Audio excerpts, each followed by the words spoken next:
Ninth standard English, Unit 3, Drama. We are going to see the second part today. So, scene 2 will continue. Time an hour later. After this happened, an hour later, settings the same setting only at the living room. At right, same group is in the same living room with the exception of Jim. Sarah is asleep, covered with a blanket in a big chair. Amy, Rose, and Betty have three candles on the table. Betty is trying to read. Betty, putting down her book with a thud, I can't read by this light. How do you suppose our grandmothers ever did?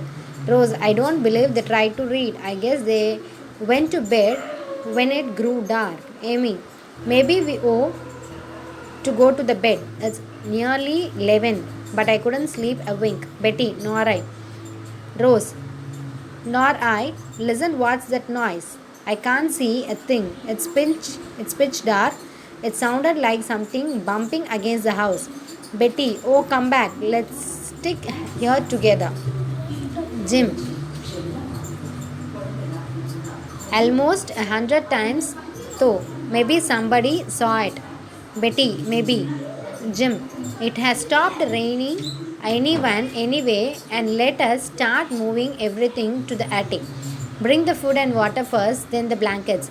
I'll do to the carrying up the ladder to the roof. Betty, my new spring coat. I'm going to save that.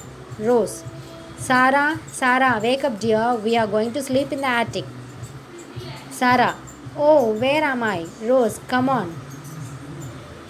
Amy, ought to get the father's most valuable books and mother's jewel case and Jim, Amy, we will need more water and food more than books and jewels. We don't seem to realize. Mr. Peters, hello there, hello in the house, Mr. Marshall, Amy. They have come for us.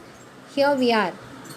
Jim, here we are in here. Betty, are we rescued? Who's there? Mr. Peter. Mr. Marshall, are you all right? This is Tom, Peter, and Miss March, the Red Cross nurse.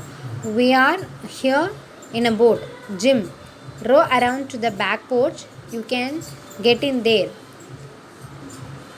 Steady now, there I have got hold of all. Tie here up. Betty, we rescued? We are rescued. Come, Sarah. Mr. Peters, why are you children alone? Amy, yes, we. So Rose is telling off stage left her. She went off the stage. Oh Sarah, she's fallen off the step ladder. Come quick, somebody. I have dropped my candles and it's gone out. Betty, oh I hope she haven't broken her neck. Jim, get the first aid box. It's in that pile of coats. I'll fix a place for her to lie down. Mr. Peters, steady now, you're all right. More frightened than hurt, I think. Amy, I'm glad Miss Marsh is here. Sarah, it's my leg that hurts. Miss March, yes, we have hurt it badly, Sarah, but we can fix it up and we'll all get into the boat and take you home. We are going to be all right. She has broken her right leg just below the knee. We can splint it up with pillows and umbrella and lift her safely into the boat. I think we ought to take her to the emergency Red Cross hospital in the armory. Mr. Peters, we can take Rose and Betty along too, but Jim, you and Amy will have to stay until we get back for you and send some other boat. Jim, that's all right. We will be perfectly safe up on the roof.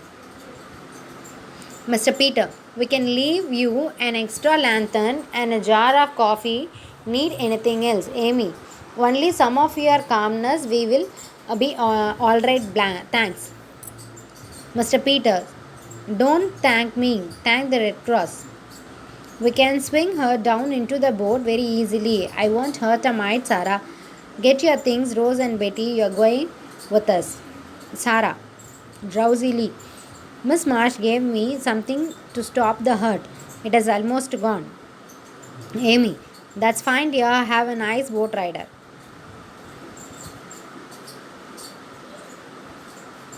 Try to get the word to mother that we are all right. Betty and Jim's family too. Betty, I'll try. I hope you will be rescued soon. Bye. Rose, goodbye, Amy. Good luck. Amy, goodbye. Mr. Peter, you'll be alright, Jim. Jim, yes, don't worry about us. Goodbye. Water dropping.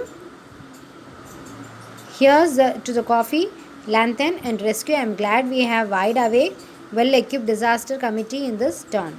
Amy, and a Red Cross nurse for emergencies. Thank God for the rescues.